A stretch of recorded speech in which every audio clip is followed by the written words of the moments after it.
What a great question, right? Because so many times words just become words, and right, there's no real depth to them. So what does it really mean to be trauma informed? I have heard this whole range of, again, words associated with that. One of them that first comes to mind is safety. Yeah. And the whole idea of safety can be tricky because what makes you feel safe may make me be completely unsafe, Exactly. Yeah, right? yeah. That safety's relative. Yeah, Even the word safety can Even be a the- trigger, because what is yes. safety? If you've That's never right. experienced safety, That's right. then you feel again No at reference loss. point. Yeah, exactly. Yeah. Yeah. Yeah.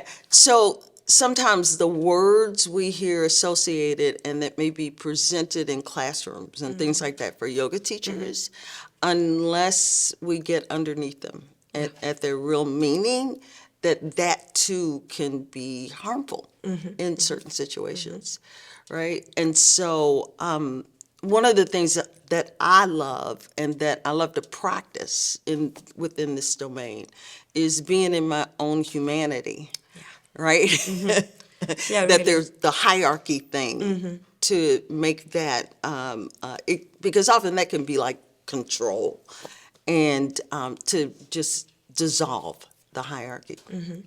And I really, yeah, and what we are expressing as facilitators in these types of classes as well, that, using a vocabulary, if we don't really know the meaning towards that population we have in front of us that given day, right? We need to be so open in front of, one class 1 week will look completely different the next week. So we really Absolutely. need to step down and be extremely aware of the dynamics in the room and the dynamics within us, and that exchange as well. And that's not the easiest thing It's for, difficult. it is for a person to do. It really does require a present moment awareness, being with who's in front of me and with me in that moment.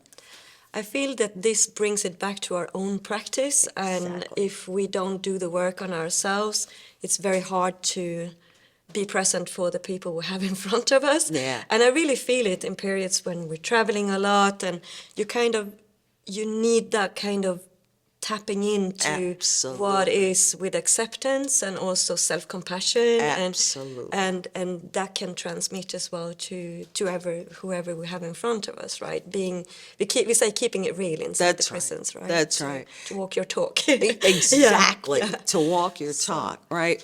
I'm remembering when I was first getting into the work that I do in the world around addictions, and one of the things we do relative to that is we have a meeting, right? And we have this discussion piece as a part of it.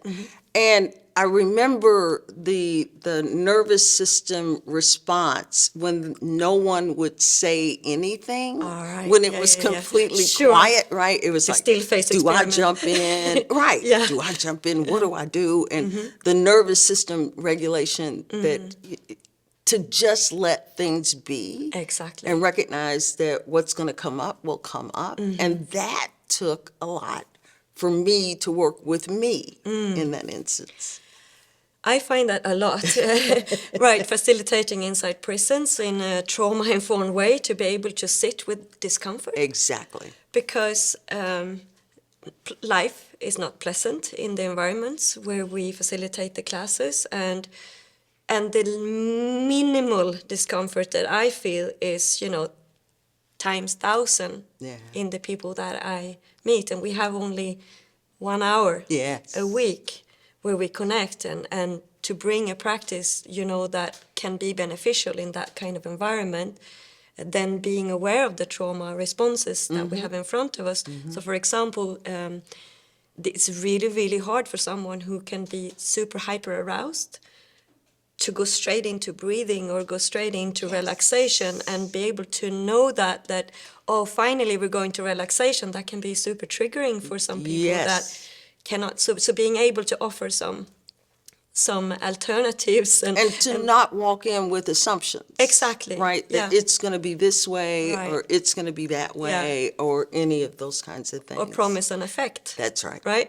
So now it's relaxation That's right. pose and everyone is like freezing That's up, right. you know? That's right. Yeah. That's right. Yeah. That's right. And we sometimes see this in the yoga world. We always talk about breath and all of that. And I remember I was working with a population of color when George Floyd was murdered. Oh, wow. Yeah. And you know, the whole deal is I can't breathe. Exactly. I can't breathe. Exactly. Right? So bringing breath in to that instance was, you know, it was a trauma-inducing practice Sure, rather than it being. Yeah. So again, you know, we were saying this earlier, the answer is always it depends, right? And to being open to that. Yeah. Yeah. And I also see now there is a lot of kind of trauma-informed trainings and everything, and I really feel that is really good that we're starting to discuss the topic of In the trauma. conversation, Yeah, it's yes. really, really good, and, Yeah. and learning about the different possible symptoms that Yes. comes from growing up with trauma and being exposed to ongoing trauma, and also, you know, as you are working with taking drugs to self-soothe and all of this, and I find it's very beautiful.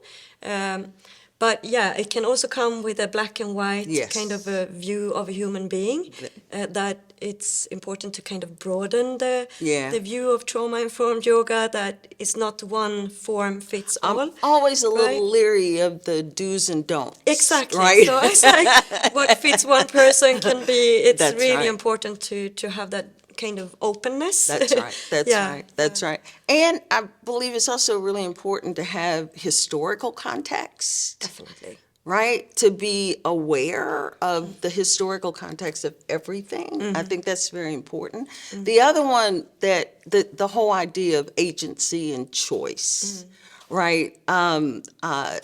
My experience and what I've seen over the course of things is that in the moment of trauma, for most, there is no choice. Exactly. So the agency gets taken away. So doing as much as in the environment as possible to encourage that level of agency.